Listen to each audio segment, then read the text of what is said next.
Nuestra serie de mensajes desde abril es Después de las tinieblas, la luz. Después de las tinieblas, la luz. Y el propósito, el énfasis o la temática de esta serie de predicaciones y de mensajes es poder descubrir las maravillas, las bendiciones que trajo el Señor Jesucristo consigo cuando se levantó de entre los muertos aquel día domingo, el día del Señor, aquel primer día de la semana. Así que desde hace ya 6 predicaciones aproximadamente, estamos descubriendo y disfrutando, gozándonos en los eventos que sucedieron aquel primer día. Y aún estamos eh, viendo lo que el Señor está haciendo en aquel día domingo. Hoy día pretende ser la tercera parte y final de un mensaje que tiene como título Tristeza camino a Emaús. Quiero volver a leer la gran comisión, el gran mandato que el Señor Jesucristo le da a sus discípulos y a la iglesia que estaba por nacer. Dice Mateo 28, versículos 16 al 20. Pero los 11 discípulos se fueron a Galilea, al monte donde Jesús les había ordenado. Y cuando le vieron, le adoraron, pero algunos dudaban. Y Jesús se acercó y les habló diciendo: Toda potestad, todo poder, toda autoridad me es dada en el cielo y en la tierra. Por tanto, id, vayan y haced discípulos a todas las naciones, bautizándolos en el nombre del Padre, y del Hijo y del Espíritu Santo, enseñándoles que guarden todas las cosas que os he mandado, y he aquí yo estoy con vosotros todos los días hasta el fin del mundo. Amén. Les estoy leyendo estas palabras de Cristo, esta autoridad de Cristo, de manera anticipada porque aún no llegamos a esos días en nuestro estudio de lo que pasa después de la resurrección. Pero sí les quiero leer como antecedente que el Señor Jesucristo tiene el propósito en este ministerio de 40 días después de su resurrección, que Él tiene el gran propósito y la gran meta de encomendarle a sus discípulos, a sus seguidores, tanto mujeres como hombres, la gran tarea de sus vidas. Y la gran comisión de la vida de los seguidores de Cristo, antiguos y también para nosotros, es que tenemos una gran comisión, una gran tarea. Y esa gran tarea es ir y hacer discípulos a todas las naciones. ¿Y cómo hacemos discípulos? ¿Cómo hacemos nosotros seguidores de Cristo? Bautizándolos y enseñándoles la palabra de Dios. Ahora, es interesante que aquí el Señor nos pone ambos aspectos que a veces se ponen eh, como contracara, como contraparte. Y aquí el Señor Jesucristo los fusiona y los pone armónicamente. Por un lado, su soberanía y su autoridad divina. Es Él quien manda, quien encomienda y quien empodera divinamente a sus seguidores ¿a qué? Y aquí viene la responsabilidad que Cristo le entrega a los suyos, a su iglesia. Les dice, ustedes hagan discípulos a todas las naciones. Los creyentes que conocemos la Escritura sabemos que nosotros no podemos convertir ni podemos hacer discípulos espiritualmente. Ese es el poder y la prerrogativa del Dios Trino. Pero nos pone a nosotros la gran responsabilidad de hacer discípulos, hacer seguidores de Cristo a todas las naciones. Después, el evangelista Marcos nos dice algo semejante en el capítulo 16 de Marcos, versículos 14 y 15. Finalmente, dice, se apareció a los 11 mismos, que son los apóstoles, estando ellos sentados a la mesa, y les reprochó, les reprendió su incredulidad y dureza de corazón, porque estos apóstoles aún no habían creído a los que le habían visto resucitado. Recuerde que como ya empezamos a ver en los últimos mensajes, que las mujeres, las seguidoras de Cristo le habían dicho a los apóstoles, Cristo no está, su cuerpo no está en la tumba, Él resucitó. Después estos dos caminantes en Maús van y les dicen lo mismo, y aún así no creyeron. Así que por eso Cristo los reprende y les dice en Marcos 16, id por todo el mundo, vayan por todo el mundo, dispérsense y prediquen el Evangelio a toda criatura. Posteriormente, en Hechos, capítulo 1, versículos 6 al 8, los seguidores de Cristo, los más de 100 seguidores, ellos estaban muy preocupados de si iban a venir los últimos tiempos, si iba a cumplirse las profecías del Antiguo Testamento en los días que ellos estaban viviendo. Y por eso le preguntan a él en varias oportunidades, al Cristo resucitado, en Hechos 1:6, le preguntaban diciendo, Señor, ¿restaurarás el reino a Israel en este tiempo? Que también uno lo escucha comúnmente en las redes sociales, a los cristianos, a nosotros mismos, preguntándose, eh, ¿estamos a las puertas del apocalipsis? ¿Estamos a las puertas de la tribulación? ¿Estamos a puertas del regreso de Cristo? Bueno, y la respuesta de Cristo para ellos es la misma para nosotros. Hechos 1:7, y les dijo, no les toca a ustedes saber los tiempos o las sazones que el Padre puso en su sola potestad. Nuestra obsesión no debería ser cuántas horas o días faltan para que Cristo regrese. Nuestra gran preocupación y ocupación debería ser lo que dice el verso 8. Pero recibiréis poder, le dice Cristo a sus discípulos, cuando haya venido sobre vosotros el Espíritu Santo. Es decir, el poder ellos lo recibirían cuando el Espíritu Santo viniera en el día de Pentecostés. Y entonces ustedes me serán testigos de mí, dice Cristo, en Jerusalén, en toda Judea, en Samaria y hasta lo último de la tierra. ¿Por qué les leo estos tres textos bíblicos? Porque para los apóstoles esta sería la tarea más importante en sus vidas. ¿Cuál tarea? La proclamación del Evangelio. En esos 40 días de ministerio post-resurrección del Señor Jesús, Él, el Cristo resucitado, tiene un propósito: levantar a sus discípulos, confirmarlos, fortalecerlos y encomendarlos a la tarea más importante de sus vidas.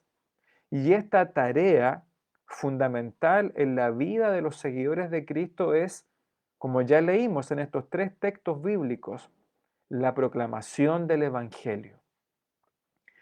Jesús en estos 40 días en que Él resucita y asciende a los cielos, Él se queda con los suyos. ¿Para qué?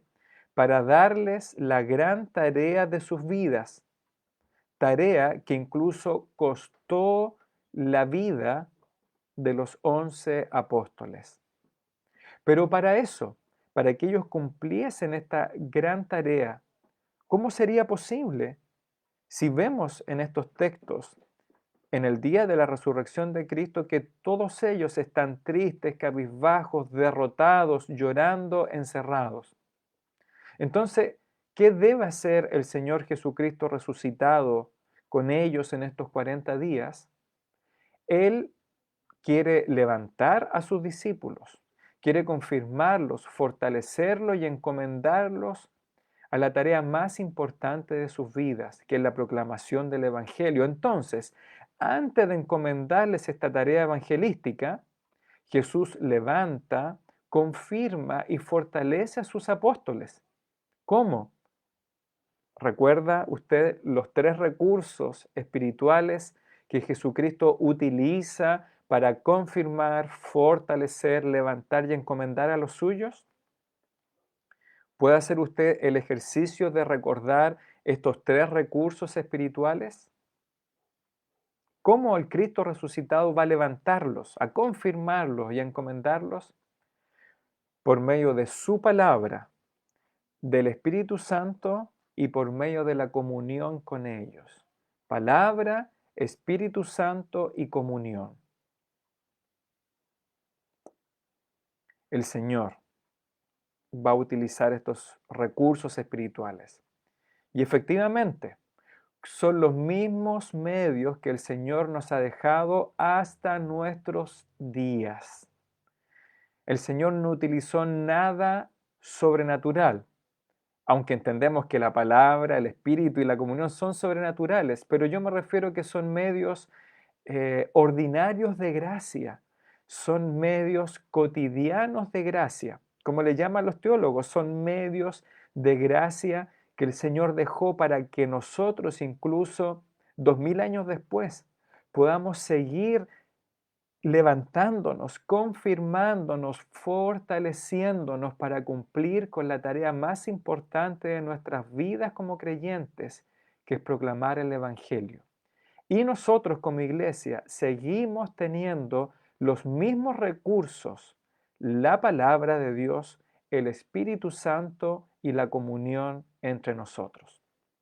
Jesús en esos 40 días les habla constantemente a sus discípulos, les transmite su palabra, palabras que en ese momento obviamente eran de forma oral, audible, pero estas palabras pasarían luego a ser la palabra escrita de Dios, las sagradas escrituras inspiradas, que los apóstoles recogieron de su experiencia con Cristo para imprimirlas después en lo que hoy día llamamos la Biblia. Palabra, Espíritu Santo y comunión. Terminemos entonces, si Dios lo permite, hoy día este mensaje que tiene como título Tristeza, camino a Emaús, la tercera parte. Les invito a volver a Lucas 24. Lucas capítulo 24. Espero que los que tienen la costumbre de congregarse, o podríamos decir los que tienen la costumbre de contactarse, como algunos no tienen como costumbre, diría el autor de Hebreos, en el capítulo 10, los que tienen la costumbre de contactarse por este medio y escuchar los mensajes, ya sea en Facebook, YouTube o por teléfono, como la hermana Alicia, recordarán qué es lo que está sucediendo. Tenemos esta escena en el relato de Lucas, que sigue siendo el primer día domingo, el día de la resurrección, pero ahora ya no estamos en el sepulcro, no estamos en la tumba, ni en Jerusalén, ni en el huerto de Getsemaní. La escena a la cual nos traslada el evangelista Lucas, el historiador Lucas, es un camino rural que está entre Jerusalén y la aldea de Emaús. ¿Ya? Es decir, tenemos Jerusalén, acá, la capital, y a 11 kilómetros aproximadamente hay una aldea pequeña llamada Emaús. Así que camino, en este camino entre Jerusalén y Emaús, encontramos a estos dos discípulos de Jesús. Recuerde que tenemos 11 apóstoles, pero tenemos decenas de discípulos, seguidores de Cristo, hombres y mujeres, que le habían seguido en vida. Y estos dos discípulos de Emaús están entre este camino de Jerusalén a Emaús, y ellos van caminando. Uno de ellos se llamaba Cleofas. Van caminando. ¿Y cuál es la actitud emocional de ellos? Van tristes, caminando, cabizbajos, derrotados, incrédulos, con un corazón tardo y duro. ¿Por qué? Porque no habían recordado ni por lo tanto habían creído que en ese mismo día en el que ellos van caminando, el tercer día desde la crucifixión, el primer día de la semana, Cristo debería haber resucitado. Así que por eso el título del mensaje es Tristeza, camino a Emaús. Estos dos discípulos van tristes y derrotados, incrédulos, caminando a Emaús. Leamos lo que dice Lucas 24, versículo 13.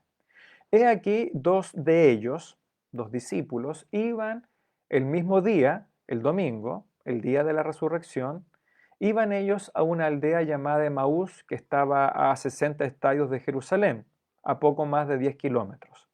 e iban hablando entre sí de todas aquellas cosas que habían acontecido. ¿Qué cosas habían acontecido?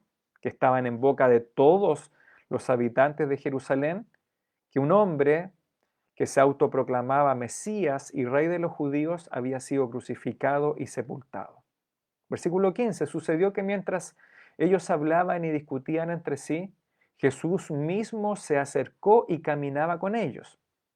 Ese mismo día, muy temprano, oscuro, en la mañana, él había resucitado entre los muertos. Así que Jesús corporalmente, físicamente resucitado, se acerca y camina con ellos. Pero los ojos de ellos estaban velados para que no le conociesen, estaban de alguna manera nublados para que no se dieran cuenta que quien caminaba con ellos era Jesús. Verso 17. Y les dijo Jesús, ¿qué pláticas, qué conversaciones son estas que tienen entre vosotros mientras camináis? ¿Y por qué estáis tristes? Respondiendo uno de ellos que se llamaba Cleofas, le dijo, ¿eres tú el único forastero? ¿Eres tú el único peregrino en Jerusalén que no ha sabido las cosas que en ella han acontecido en estos días? Es como si usted se encontrara con un vecino y una vecina y le pregunta de qué van hablando y ellos o ellas le dicen, ¿eres tú el único que no conoce la última copucha, el último chisme?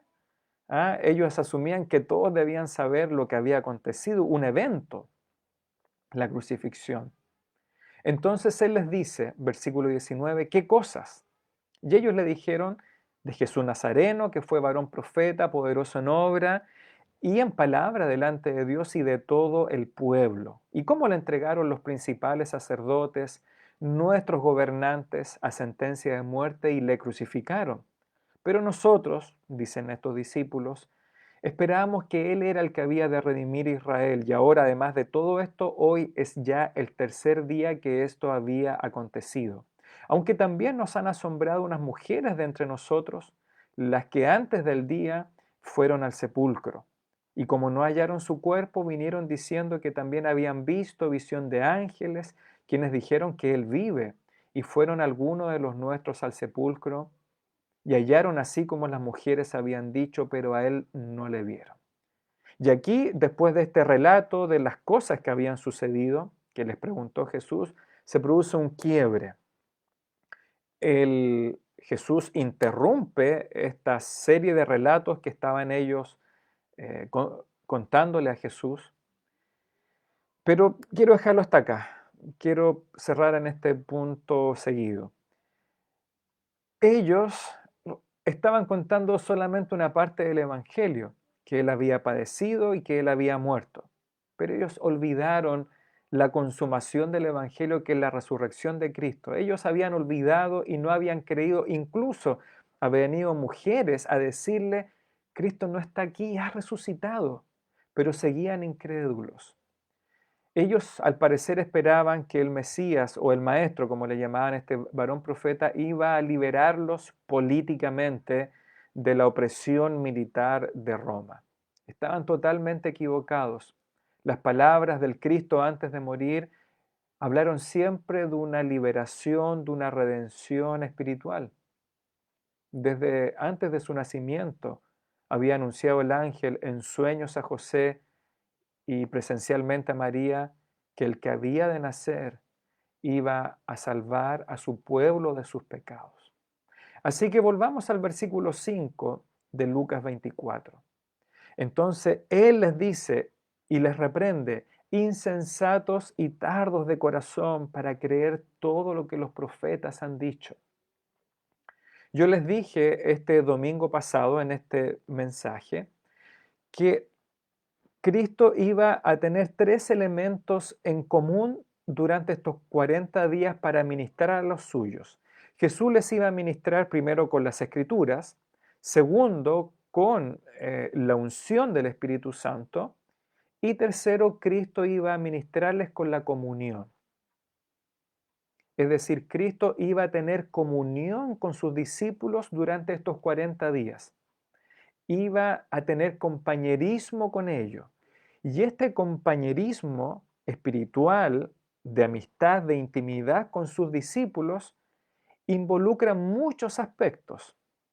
La comunión implica conversar con ellos, visitarles, sentarse, compartir, reírse, comer, compartir alimentos, es parte de esta comunión de estos 40 días.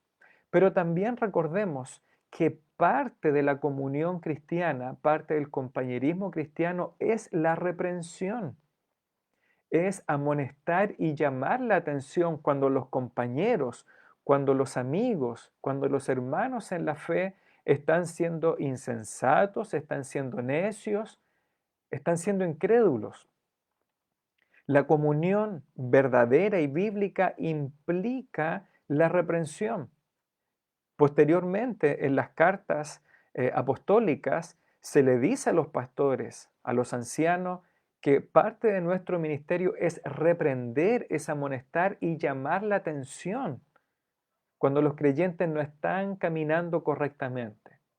Entendemos que esta reprensión debe tener sus fundamentos bíblicos, es decir, los pastores y ancianos no reprendemos por nuestros caprichos, sino cuando la Escritura así lo determina. Y Cristo aquí tiene comunión con estos discípulos, reprendiéndolos, y lo hace de manera fuerte. Les dice insensatos y tardos de corazón para creer ¿qué? ¿Qué es lo que ellos no habían creído junto con los otros apóstoles? Ustedes no han creído todo lo que los profetas han dicho, todo lo que los profetas han dicho.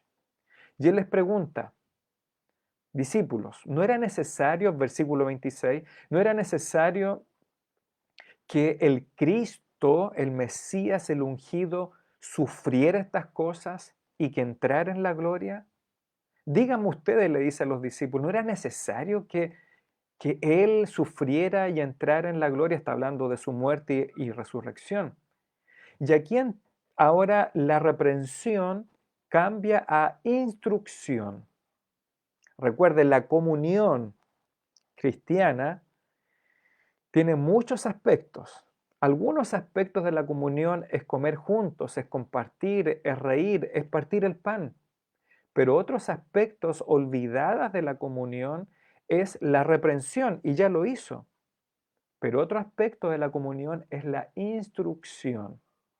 Y aquí en el versículo 27 nos habla de eso. Cristo les instruye a sus discípulos. No solamente los reprende y los amonesta como incrédulos, porque no creyeron lo que los profetas habían dicho. Ahora, como buen maestro, comienza la instrucción. ¿Y de qué manera les instruye? Versículo 27 lo dice y lo vuelve a repetir dos veces más adelante. Y les dice, comenzando desde Moisés, desde este punto, desde Moisés, y siguiendo por todos los profetas, les declaraba en todas las escrituras lo que de él decía. No voy a hablar de eso hoy día en detalle, sino más adelante, pero aquí Jesús está hablando de todo el cuerpo del Antiguo Testamento, el Tanakh, como se le llamaba en hebreo, ¿ya? No sé si se pronuncia así, pero el Tanakh, así se escribe por lo menos en español. Y el Tanakh es lo que conocemos nosotros como el Antiguo Testamento. Y el Antiguo Testamento judío tenía tres cuerpos, tres cuerpos. El Pentateuco, la Torá, Moisés, así se le llamaba a los 5 libros, Moisés. La segunda parte del cuerpo del Antiguo Testamento eran los salmos. Se le llamaba los salmos, pero incluía varios libros, que era un segundo rollo de libros. ¿Y por qué se le llama los salmos? Porque el primer libro era los salmos. Y el tercer cuerpo que tenían los judíos, el tercer rollo, eran los profetas, que incluía muchos otros libros que conocemos nosotros, profetas mayores y profetas menores. Es decir, el Señor Jesucristo les dice y les instruye que todas las escrituras, es decir, pasando desde Moisés hasta los libros proféticos, todas las escrituras del Antiguo Testamento o del Tanakh, como le conocían los judíos, hablaban de él, de la persona del Mesías, de la persona del Cristo. Vuelvo a leer el versículo 27. Y comenzando desde Moisés y siguiendo por todos los profetas, les declaraba en todas las escrituras, lo que de él, del Mesías, decían. Desde el principio del Antiguo Testamento, Moisés, hasta el final del Antiguo Testamento, los profetas, que era Zacarías, para nosotros Malaquías, todas las escrituras hablaban del Cristo y del Mesías, les instruye. Cuando fue necesario explicar el Evangelio, es decir, las buenas noticias a estos dos discípulos, a Cristo le fue necesario instruir a estos dos discípulos y posteriormente a los apóstoles del Evangelio de las buenas noticias. Jesús, el mismo Hijo de Dios, el mismo Verbo eterno, cuando le tuvo que abrir el entendimiento a estos dos hombres, cuando tuvo que explicar estos eventos que habían sucedido y aplicarlos a la persona de Cristo, Jesús mismo pudo haberlo hecho de muchas maneras. ¿Me siguen, cierto? Repasemos la escena. Dos discípulos van caminando tristes a su aldea porque el maestro que ellos seguían había sido crucificado y estaba sepultado. Aunque ellos como discípulos tenían mucha información para haber creído que el maestro debía resucitar de entre los muertos, Jesús se encuentra con ellos en este camino e inicia una conversación con ellos. Estos dos seguidores no saben que quien les habla es Jesús. No lo reconocieron. Entonces Jesús los reprende por su falta de fe para creer que Él debía resucitar. Y les pregunto, ¿cómo les enseña Jesús? ¿Cómo les informa? ¿Y cómo los persuade que era necesario que el Cristo resucitara? Veamos algunas posibilidades de cómo podría hacerlo. Veamos algunas posibilidades de cómo Él podría haberles enseñado, haberles informado y haberlos impactado con que Él debía resucitar. Primero, podría Cristo haber hecho en el camino que descendiera fuego del cielo. Era una posibilidad cierta. Cristo es Dios mismo, todopoderoso. Podría haber hecho que descendiera fuego del cielo para impactar a estos dos discípulos y convencerles que el Cristo debía resucitar. O podría haber una zarza al borde del camino con un fuego gigantesco y hablarles desde esa zarza ardiente. O podría hablarles desde una nube de fuego con relámpagos, como sucedió en el monte Sinaí cuando se entregó la ley, el Pentateuco o el Decálogo. Ahora, otra posibilidad es que Jesús en ese camino podría haber tomado la forma de un querubín con 6 alas y podría haberles hablado de que era necesario que Él resucitara. También Jesús podría haber hecho un milagro convirtiendo las piedras del camino en panes, y eso también lo hubiese convencido. O podría haber habido un río al lado del camino y Él podría haber abierto las aguas de ese río y haber cruzado en seco y podría haber impactado a estos dos discípulos y haberles convencido que Él debía resucitar. ¿Podría Jesús haberlos sorprendidos y sometidos de maravillosas y sobrenaturales maneras? ¿Cierto? Lo hizo en el antiguo pacto y lo hizo en su ministerio terrenal. Pero usted ya sabe la respuesta. No. Jesús en el camino de Emaús no los convence, ni los instruye, ni los sorprende con ninguno de estos eventos milagrosos. ¿Cómo les declaró las verdades eternas del Evangelio a estos dos discípulos?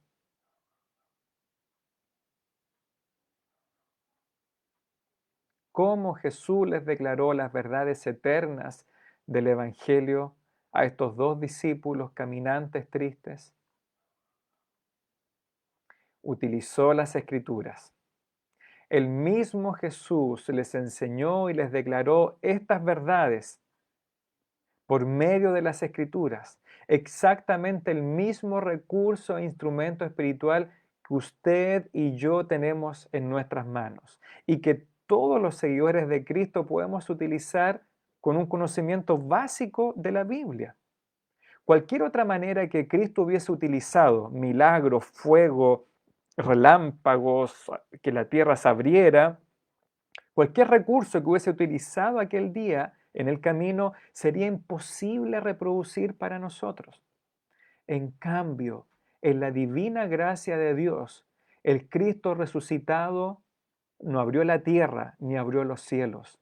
El Cristo resucitado abrió las escrituras, o abrió el rollo en este caso, para mostrarles que todo el Antiguo Testamento anunciaba y apuntaba a la persona de Jesucristo. Todo el Antiguo Testamento, todas las escrituras declaran, profetizan y anunciaban que Jesús debía padecer, morir en la cruz, resucitar de los muertos al tercer día, y que este evangelio debía anunciarse a todo el mundo. ¿Se da cuenta la maravilla de Cristo? ¿Por qué Él se quedó esos 40 días en la tierra después de haber resucitado? ¿Por qué se quedó 40 días antes de ascender a los cielos con el Padre? Porque Él quería entregarles a ellos, encomendarles la gran tarea de sus vidas, la tarea que costó la vida de muchos de estos apóstoles y discípulos, como Pedro, como Pablo, como Jacobo. Ellos murieron por llevar a cabo esta gran tarea. Y la gran tarea para ellos y para nosotros es: vayamos y hagamos discípulos. Vayamos y prediquemos el Evangelio a toda criatura y a todas las naciones. Pero así como estaban aquel primer día los discípulos tristes, derrotados, cabizbajos, era imposible que asumieran esta gran tarea de sus vidas. Que lo que hace el Señor Jesucristo desde el primer día de la resurrección, ese día domingo, Jesús se pone manos a manos a la obra. ¿Y qué es lo que hace con estos primeros dos discípulos? Los reprende por su incredulidad, amorosamente les reprende, pero les instruye, como dice el versículo 27, y comenzando desde Moisés, Pentateuco, y siguiendo por todos los profetas, por todo el resto de las escrituras, les declaraba en todas las escrituras lo que de él decían. ¿Y cómo les instruye? Por abrir las escrituras. Hoy día el mundo, incluso evangélicos, demandan milagros, señales. Ellos dicen: si hago descender oro del cielo, polvo de oro; si levanto muertos, si hablo en lenguas, si profetizo, si hago milagros, la gente va a creer. No nos equivoquemos. Pablo mismo dijo: los judíos demandan señales, los griegos sabiduría humana. Pero Pablo dice: nosotros, ¿qué tenemos? La locura de la predicación del Evangelio. Y eso es lo que hizo Cristo aquel primer día. ¿Cómo les instruye? ¿Cómo los persuade? ¿Cómo los llama? Por medio de la locura de la predicación del Evangelio de Jesucristo. Y eso es lo que tenemos también a nuestro alcance. Las Escrituras. Tenemos más que ellos en ese primer día, porque hoy día tenemos el Antiguo Testamento y el Nuevo completo. Así que, hermanos, no voy a poder terminar hoy día esta historia, me falta mucho más, pero quiero dejarlo hasta acá. Y quiero que usted reflexione: ¿cómo podemos convencer a las personas del Evangelio?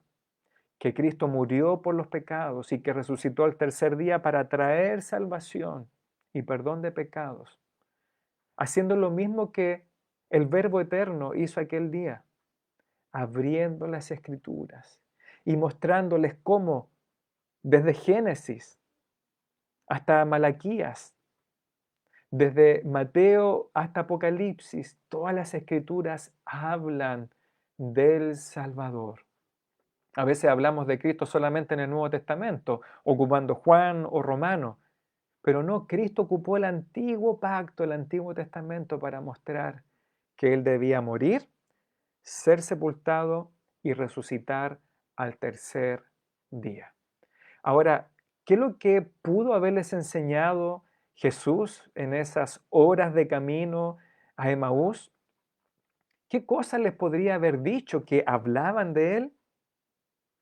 Bueno, todo el Antiguo Testamento, Pero yo les quiero compartir algunas cosas que con toda seguridad Cristo les mostró en Moisés, en los salmos, en los profetas que hablan de él.